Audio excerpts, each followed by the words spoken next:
A potential hire hopes to put Amarillo's downtown plans back on track. Storms will be hit and miss today and tomorrow and then really pick up by the weekend. We'll track that for you coming up next. I was a little confused. I was going like, what in the world's going on here? And a Texas lemonade stand turns sour after officers force these young girls to shut it down.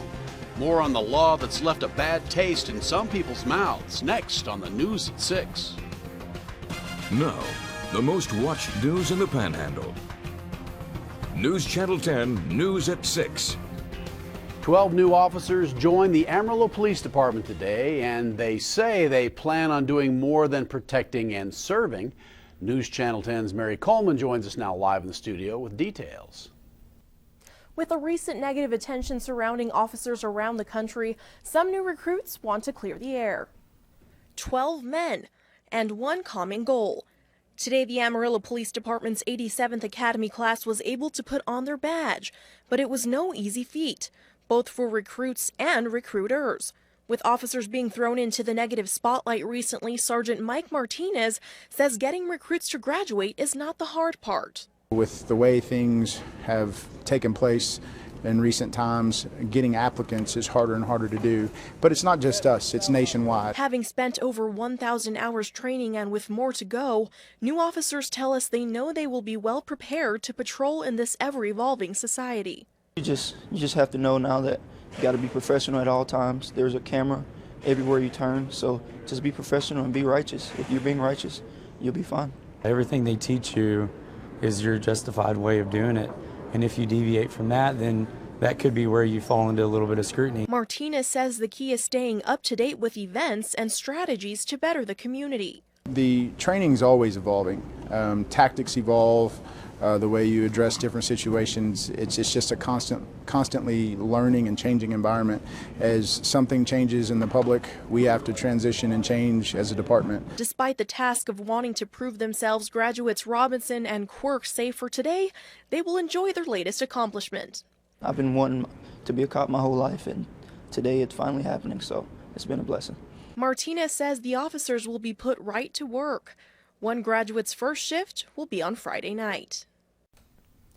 The APD is currently conducting background checks for candidates for the 88th Academy. For more information on that, you can visit our website, newschannel10.com. Reporting live in the studio, Mary Coleman, News Channel 10. A former Paducah principal and basketball coach is sentenced on 4 counts of sexual misconduct with a child. Jay Cantrell will serve 15 years in prison after pleading guilty to 3 counts of indecency with a child and 1 count of sexual assault of a child. Cantrell was fired from the high school last year shortly after those charges came to light. Amarillo police are searching for 3 suspects after a robbery this morning at a local Family Dollar. Police say an Hispanic male and female filled a 30-gallon plastic tub with merchandise before attempting to leave without paying. As the 2 tried to leave, police say they pushed the female employee at the door, and a 3rd suspect, the driver, also backed into an employee in the parking lot. The suspects were last seen leaving the store in the 800 block of Martin Road. They were driving a Chevy Tahoe and had several children in the back seat. We can expect to see our weather heat up briefly, but cooler temperatures and rain are expected for the rest of the week. We join Chief Meteorologist Doppler Dave Oliver live in the Storm Track Center for the latest. Come on Friday, Dave. Yeah, we sure want to focus on the cooler air and the rain, but we do have to get through a hot, breezy day tomorrow before that arrives. Here tonight, we have some cloud cover that has helped out a little bit on temperatures.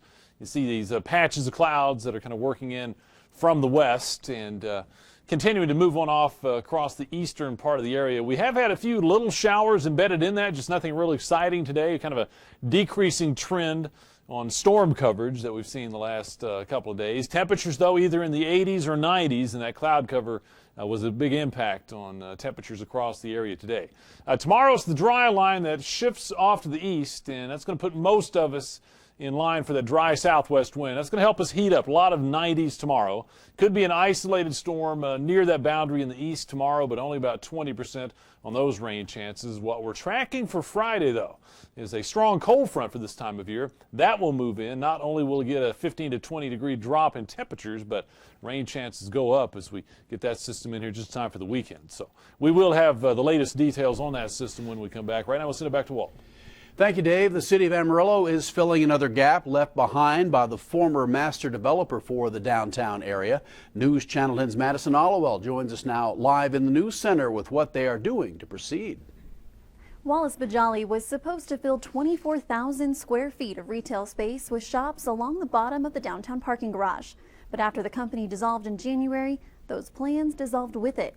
The local government corporation, a group that oversees downtown development, took over the responsibility to find another entity to fill the empty space. At a meeting today, the LGC announced a potential candidate to operate and lease out the retail shops.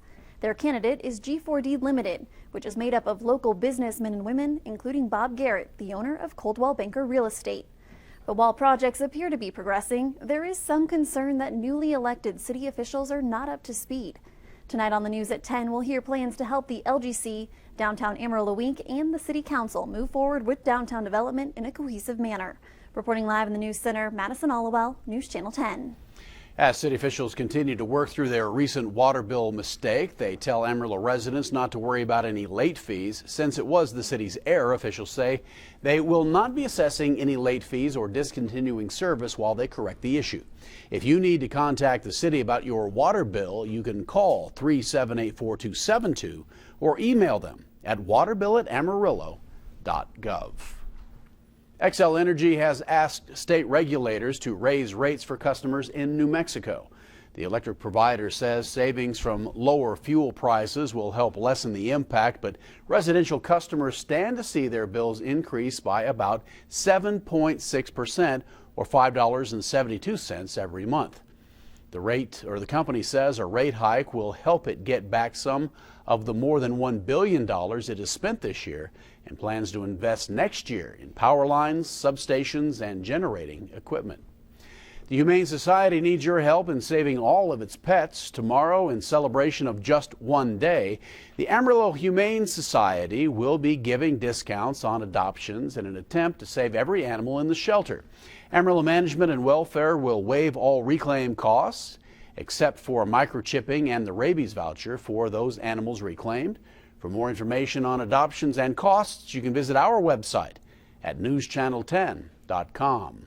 A new ruling keeps strict abortion laws in place in Texas. Plus, medical bills for inmates at an Oklahoma jail are costing one city millions of dollars. More on these record high medical expenses coming up on the news at 6.